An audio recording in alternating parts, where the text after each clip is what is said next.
친구의 소개로 만났는데 큰 키에 외모도 준수하고 성격도 좋았죠. 중견기업에 다니고 있었는데 연봉도 꽤 좋은 편이고 성격도 잘 맞아 좋았습니다. 어느 날 제게 청혼을 했고 저는 흔쾌히 받아들였죠. 언제나 자상하고 유머 코드도 비슷해서 저를 잘 웃게 해주고 거의 다툼이 없어서 저는 남편이 천생연분이라 생각했어요. 남편이 매번 집 앞으로 데려다 주면서 저희 집을 봤지만 막상 인사드리러 들어가자 좀 놀랐던 것 같았어요. 사실 저희 집이 아주 부자고 이런 건 아니지만 그래도 조금 재산이 있는 편인데 남편한테는 생각했던 그 이상의 모습이었나 봐요. 남편 집도 못 사는 건 아니지만 저희 집이 좀 더 경제적인 능력이 있었는데 결혼하면서 부모님께 부담드리고 싶진 않았어요. 그래서 인사드리러 가기 전부터 결혼 비용은 반반씩 하는 걸로 하자고 했는데 집값 때문에 그 비용을 정하지 못했죠. 저희 집에 인사드리고 시댁에 인사드리러 갔는데 저희가 살 집을 얘기하셨어요. 인천에 성길이 이름으로 사놓은 집이 하나 있다. 지금 전세 놓고 있는데 거기 나오라 하고 니네 리모델링하고 들어가 살아라. 32평이니까 아이 낳고 살기도 좋을 거야. 인천이라고 하지만 차로 한 번에 회사까지 가는 버스가 있어서 출퇴근은 괜찮다고 생각했어요. 친정도 차로 30분 정도면 갈 수 있는 거리라 크게 상관없다 생각했죠. 그리고 결혼 비용을 남편하고 얘기하는데 각자 1억 5천씩 하자는 거예요. 생각보다 비용이 커서 그렇게나 많이 필요하냐고 하니까 사실 전세 세입자 내보내려면 전세금을 줘야 하는데 부모님이 전세 껴서 사신 거라 우리 결혼 비용에서 줘야 돼. 그 전세비가 3억이래. 그래서 자기랑 나랑 반으로 딱 1억 5천씩 하자. 그럼 예단하고 혼수 비용은? 나는 예단하고 혼수 비용까지 합해서 반반하자고 한 거였어. 라고 하니까 그럼 1억 5천에서 예단하고 혼수 비용 빼고 나머지 비용을 집값에 넣는 건 어때? 그러더라고요. 좀 부담되긴 했지만 그래도 반씩 결혼 비용을 준비하기로 했으니 그렇게 하기로 했어요. 제가 그동안 벌어놓은 돈이 5천만 원이었는데 1억은 부모님께서 결혼 비용으로 해주시기로 하셨어요. 너무 많은 비용이 든다고 생각이 들긴 했는데 전세도 아닌 자가고 남편과도 똑같이 하는 게 맞다고 생각을 했거든요. 저희 부모님도 저 결혼시키는데 적게 해줬단 말 듣고 싶지 않으셨다고 하시고 최대한 맞춰주셨어요.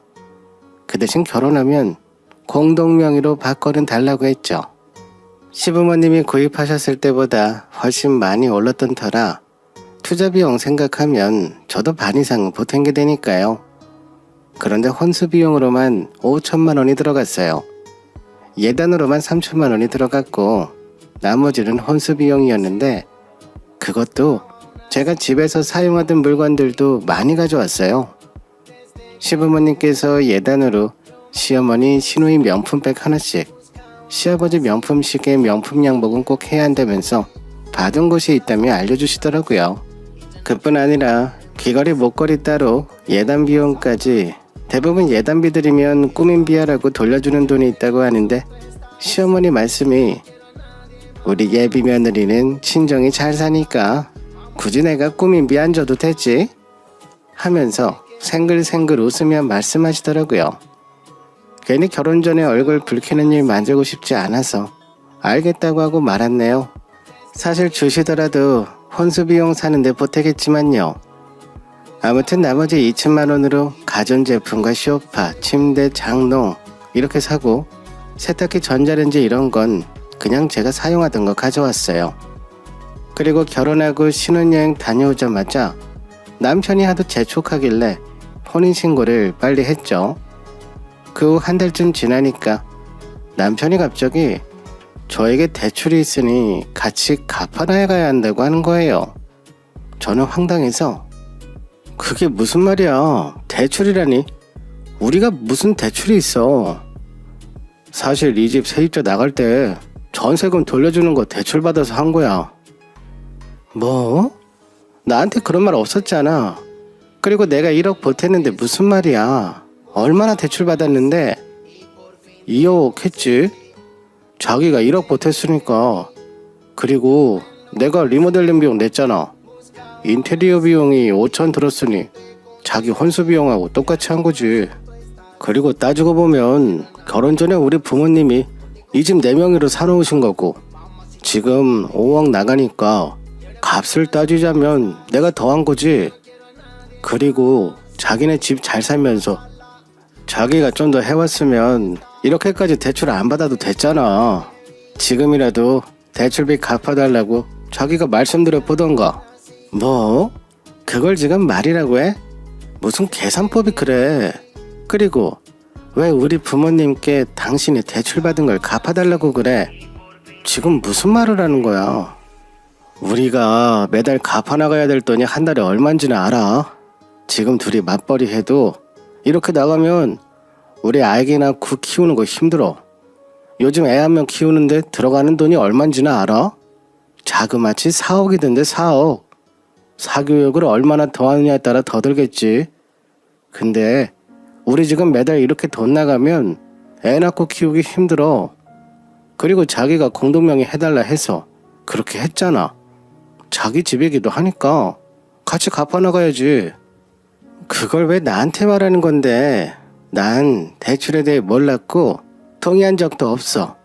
성길 씨가 저지른 거니까 알아서 해. 나한테 상의도 없이 대출 받았잖아. 그랬더니 갑자기 얼굴에 웃음기가 싹 빠지더니 눈이 돌면서 불같이 화를 내더라고요. 너무 놀라 아무 말도 안 나오더라고요. 미친 사람처럼 막 화를 내더니 다른 방으로 들어가 버리더군요. 늦은 밤까지 잠이 오지 않았어요. 연애 기간 동안 한 번도 보지 못한 모습이라 너무 당황스러웠어요. 내가 대체 어떤 사람과 결혼한 건지 이런 생각이 들면서 내가 알던 사람이 맞나 싶을 정도였거든요. 지금이라도 이혼을 할까 고민했어요. 혼인신고를 빨리 한 게 너무 후회되더라고요. 신혼여행부터 한국 가면 빨리 혼인신고하자면서 같은 오족에 올려야 비로소 진짜 부부가 된 것 같을 거라며 너가 완전한 내 여자인 걸 법적으로 증명하고 싶다 이러길래 순진하게 믿고 혼인신고를 했었거든요. 제가 제 발목을 잡은 거죠. 울다 언제 잠들었는지 모르게 아침에 왔어요. 방문 밖에서는 부스럭거리는 소리가 들렸겠는데 나가보니 부엌에서 남편이 아침 요리를 하고 있더라고요. 여느 때와 같이 잘 잤어? 이러면서 자상한 미소로 아침 먹자면 식탁에 앉으라고 하더군요. 마치 아무 일도 없었던 듯 말이에요. 저는 멍하게 서 있었어요.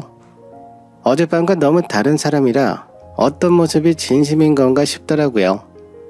제가 멍하니 서 있자 남편은 저에게 다가오더니 제 어깨를 잡아 식탁으로 데리고 가서 의자에 앉히며 내린 커피를 컵에 따라주며 말했어요. 어젠 내가 너무 속상하게 했지. 미안해. 많이 후회했어. 어젠 나도 모르게 화가 많이 났거든. 자기 말대로 대출비는 내가 알아서 할게. 속상하게 해서 미안해.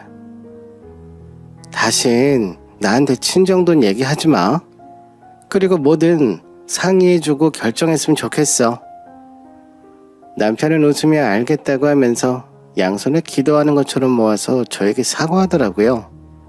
저도 처음 있는 일이었고 다음날 많이 미안해하고 하루 종일 기분 풀어주려고 노력하는 남편 모습에 그냥 넘어가게 됐어요.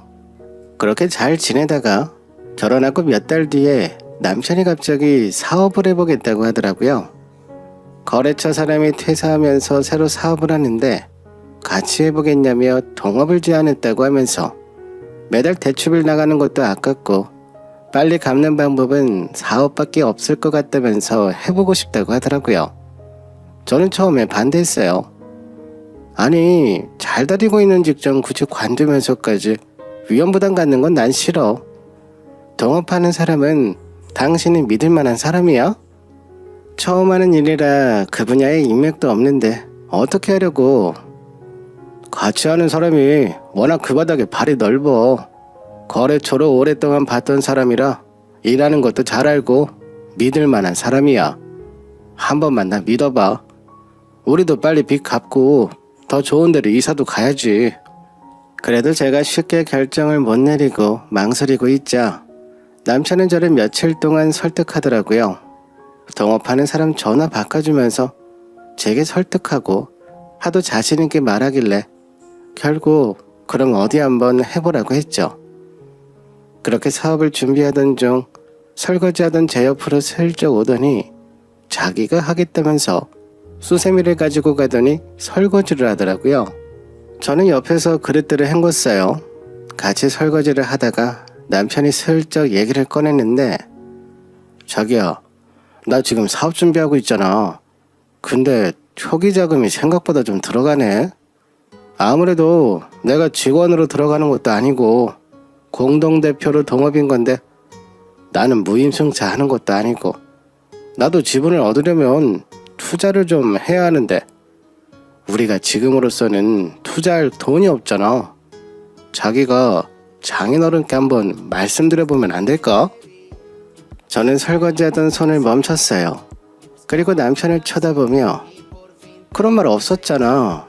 그리고 자기 사업인데 왜 우리 부모님한테 투자를 해달래? 아버님께 말씀드려봐. 자기네 집도 돈 많잖아.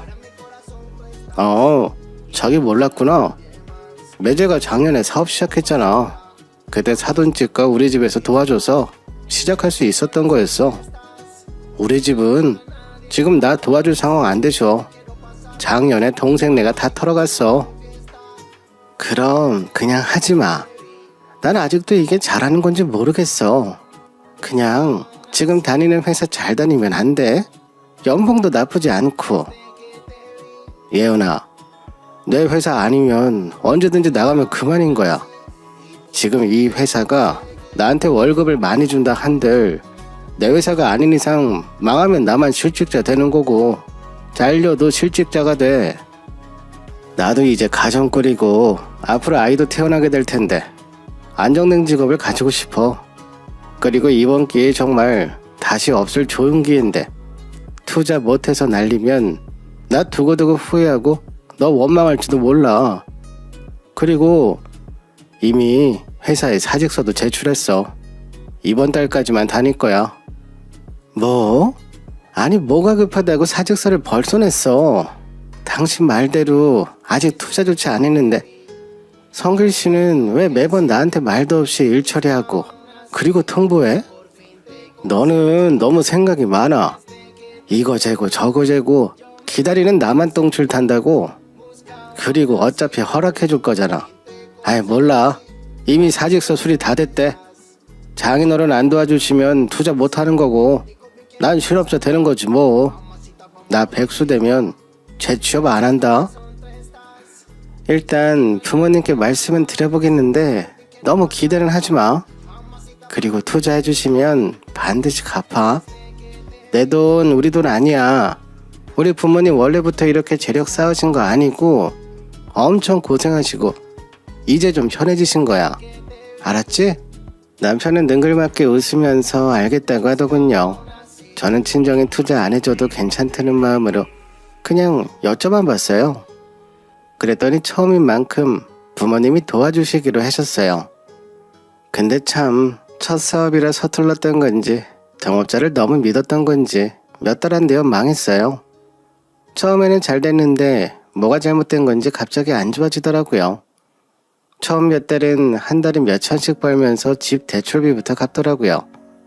그때 다행히 전부는 아니지만 많이 변제할 수 있었죠. 그런데 망하면서 사업 빚이 생겼어요. 그리고 돈 맛을 들였는지 이제 회사 생활 못하겠다면서 실패를 해보니 보완점을 알겠다며 또 부모님께 투자비를 요구하더라고요. 안 된다고 했더니 결혼 초에 화를 버럭 낸 사람처럼 또 화를 내면서 투자비 좀 빌려달라고 하라고 난리를 치더라고요. 그때 전 임신 5개월이었어요. 엄마의 본능으로 바로 배부터 감싸게 되더군요. 남편이 손찌검 하진 않았지만 큰 소리를 내니 혹여나 제가 놀라면서 아기도 놀랄까봐 감쌌던 것 같아요. 그래도 더 이상 부모님 도움은 안 받기로 마음 먹고 도움을 요청하진 않았어요. 저희 친정아버지는 유동 인구가 많은 번화가에서 고깃집을 운영하셨어요. 가끔 남편과 아버지 가게 가게 됐는데 갈 때마다 유심히 가게 내부를 보더라고요. 그러던 어느 날 집에 가면서 차 안에서 저에게 말하기를, 장인어른 말이야, 그 고깃집 나중에 정리하시려나? 글쎄, 아마 잘 되니까 계속 가지고 있지 않을까? 아니, 형님은 사업하시니까 그 가게 물려받지는 않으실 것 같고 내가 물려받으면 어떨까 하고. 당신이 그걸 왜 물려받아? 우리가 하겠다고 양도받으면 몰라도. 딸인데 뭘 팔아서 넘겨. 그냥 주시는 거지. 아까 보니까 장인어른 카운터에서 계산만 하시던데 직원은 지금처럼 고용해서 일하면 되고 난 장인어른처럼 카운터만 보면 되지 뭐. 그리고 그냥 드릴 수는 없으니까 그래도 생활비 선에서 매달 한 200 정도씩 드리면 되겠지. 두 분 사시는데 생활비 많이 안 드실 거 아니야. 거기 월 매출이 얼마나 나오려나? 기가 막혀서 말문이 막히는 걸 겨우 소리 질러서 뚫었네요. 야, 너 이제 하다 우리 부모님 가게마저 네가 먹으려고 하냐? 야, 진짜 양심 좀 있어봐라. 정말 너무한 거 아니야? 너 어디다 대고 소리 질러. 어차피 형님은 회사 사장이고 자리 잡아서 망할 일도 없잖아. 그 가게 잘 되니까 나한테 넘기면 가업 계속 이어가는 거나 다름없잖아. 왜 화를 내고 그래? 어림없으니까 꿈꾸지 마. 저는 아이가 차에 타고 있으니 더 이상 싸우지도 못하겠더라고요. 제가 딱 잘라 얘기하니까 남편은 더 이상 말하지 않더라고요. 그리고 1년 후 아빠가 건강 이유로 가게를 정리해야겠다 말씀하셨고 그때 또다시 남편이 엄청난 관심을 보이더군요. 얼마 전까지 밖에 잘 나가지도 못했잖아요. 그 시기에 가게 운영이 워낙 힘들어져서 아마 그때 스트레스를 많이 받으셨는지 아빠 면역력이 많이 떨어지시면서 건강이 갑자기 안 좋아지시더니 그렇게 되었죠. 그렇게 붐비던 가게는 정말 썰렁하더라고요. 엄마는 어떡하든 버텨보려 했지만 하루에 한두 팀 정도 손님이 와서 더 이상 유지가 어려웠어요. 할 수 없이 가게를 정리하기로 했는데 남편이 하는 말이, 그 가게 왜 정리하신대? 우리한테 넘기시라고 그래봐. 지금 시국이 이래서 그렇지 곧 좋아지시면 다시 잘 될 텐데 왜 파시려고 그래? 그게 그동안 가게 안 돼도 버텨오느라 직원들 월급도 못 주셨대서 가게 처분해서 밀린 월급까지 다 주시기로 했대. 우리가 그 가게 받으려면 사야 돼. 근데 우리 그럴 돈 없잖아. 야, 그렇다고 그 아까운 걸 그냥 넘겨? 나라도 가게 나가서 도울까 그럼? 사위인 내가 있는데 왜 남한테 넘겨? 그때 오빠한테 전화가 와서 잠깐 받으려고 나가면서 통화를 눌렀는데 뒤에서 남편이 하는 말이, 그 가게 안 주시면 나도 앞으로 처가 안 갈래. 너도 딸인데 왜 아무것도 안 주는 건데? 하더라고요. 엄마인 줄 알고 들으라고 한 말이었어요. 여보세요? 오빠 미안. 들었어?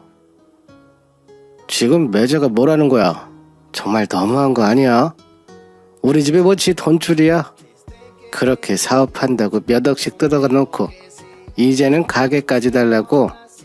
정말 양심도 없는 인간이네. 당장 바꿔봐. 오빠 아니야. 내가 알아서 할게. 가게 일 볼 줄도 모르는데 어떻게 가게를 해. 됐고 내가 한마디 해야겠어. 잠만 말고 바꿔. 집으로 찾아가기 전에. 저는 할 수 없이 오빠 전화를 남편에게 바꿔줬어요. 남편은 통화하면서 얼굴이 새빨개지면서 듣고 있더니 끊더라고요. 엄청 화가 난 얼굴인데도 오빠한테는 찍소리도 못하대요. 저에게 분풀이가 돌아왔죠. 야, 그 가게 니네 오빠라는 작자가 산댄다. 너 알고 있었어? 에이, 좋다 말았잖아. 그리고 니네 오빠라는 사람은 참 욕심도 많다. 어떻게 아빠 가게까지 홀랑 다 가져가냐? 너한테는 하나도 안 주고 난 진짜 처가복도 치질이도 없지. 에휴 하더니 담배 물고 나가더라고요. 저는 바로 오빠한테 전화했어요. 남편 하는 말이 무슨 얘기냐고 하니까 네 남편이라 그동안 정말 많이 참아왔는데 사람 참 못됐다. 그렇게 우리 집에서 뜯어갈 거 다 뜯어가 놓고 이젠 아버지 가게까지 달라고. 내가 안 나서면 니네 남편이 아버지 가게까지 넘볼까봐 내가 산다고 했어. 절대로 네 남편한테 못 넘겨주니까 너도 그렇게 알고 있어. 그래 알았어 미안해. 오빠한테도 정말 면목이 없다. 사과해야 될 사람은 따로 있는데 네가 왜 미안해. 밥 잘 챙겨 먹어라. 오빠는 남편이 아버지께서 힘들게 일어나신 가게까지 넘보려고 하자 오빠가 양도 받고 직원들 밀린 월급 다 주고 가게를 다시 일으켜보려고 많이 노력했어요.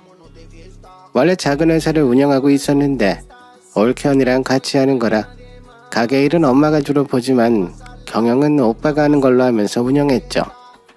시국이 어려웠던 만큼 가게도 정말 오랫동안 적자였어요. 그러다 배달로 넘어가니 좀 운영이 되더라고요. 그렇게 힘든 시기를 지나고 지금은 다시 예전처럼 잘 되고 있긴 해요. SNS에 맛집 소개로 알려지니 손님도 더 많아지기도 했고요. 그런데 오빠가 가게를 인수한 그 후부터 시댁에 뭐라고 말을 했는지 저는 시댁의 구박덩어리가 됐어요.